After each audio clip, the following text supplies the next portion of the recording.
So, lads, the Indiana Fever just played the Minnesota Lynx.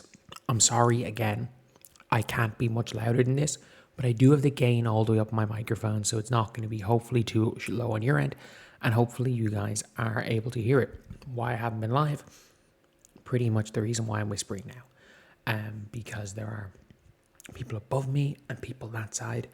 When I went away, I literally booked a combination that was supposed to have been basically a house.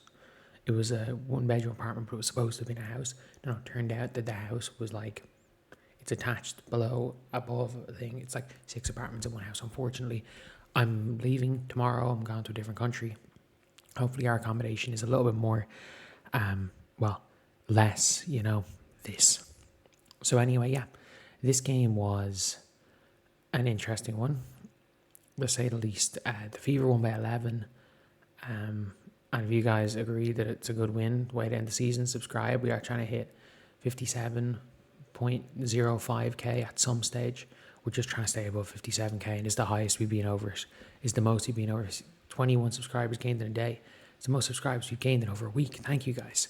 But yeah, we got to talk about it because the Indiana Fever and the Lynx today, I don't think either team went out with a full playoff rotation, but the Indiana Fever were a lot closer to it than the Lynx were.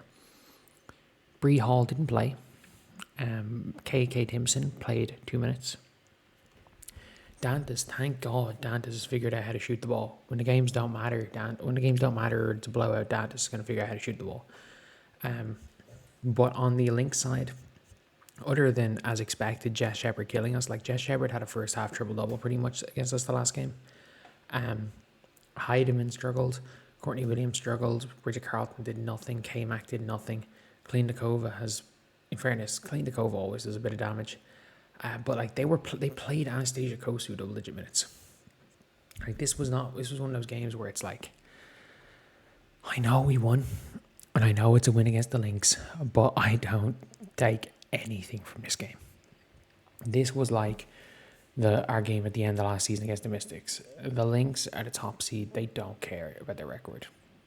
They don't. Fee's already lost the MVP.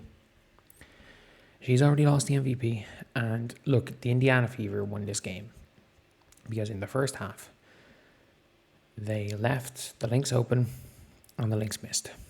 The Lynx went 0 of 12 from 3 in the first half and they couldn't hit a shot. And what did they go in the end? 1, 5, 9, 11, 14.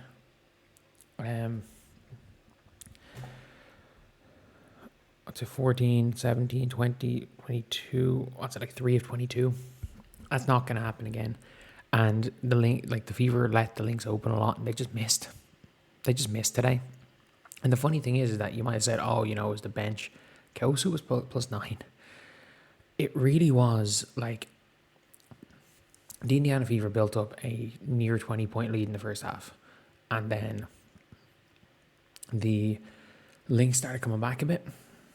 They started coming back. And then the Lynx had it back to 4 in the third quarter. I thought, game over. Game over. Fun while it lasted. This Lynx team is going to pull away, even if they don't really care that much about the win. But the Fever won. At the end of the day, they beat the Minnesota Lynx twice in the season.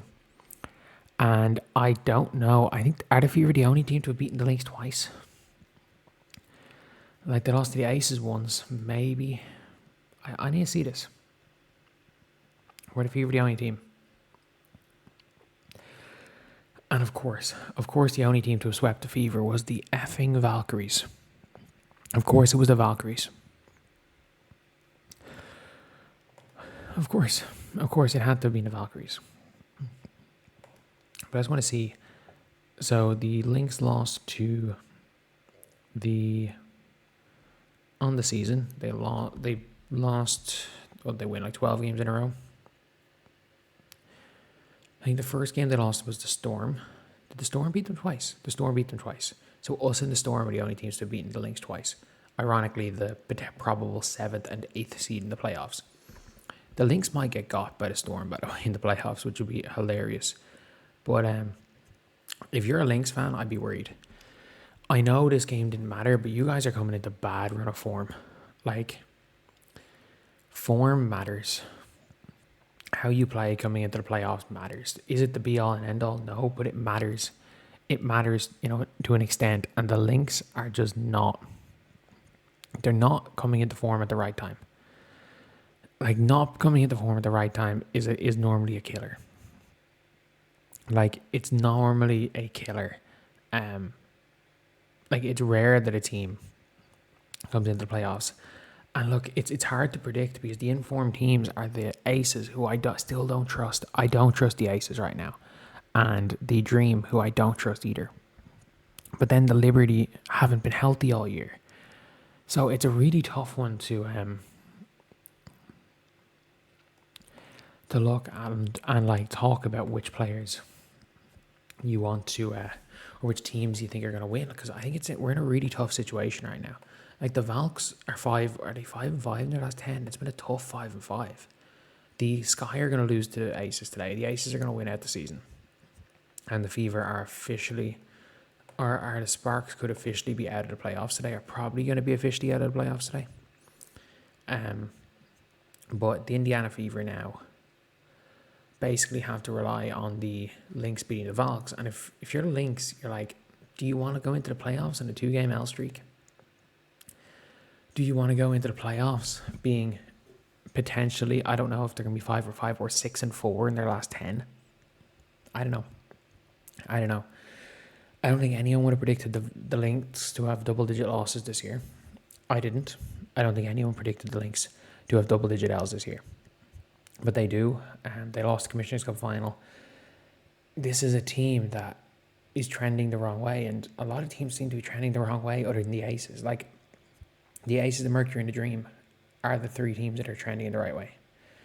They're trending in the right direction, and it's anyone's game. The playoffs, I think 6 teams have a shot of winning.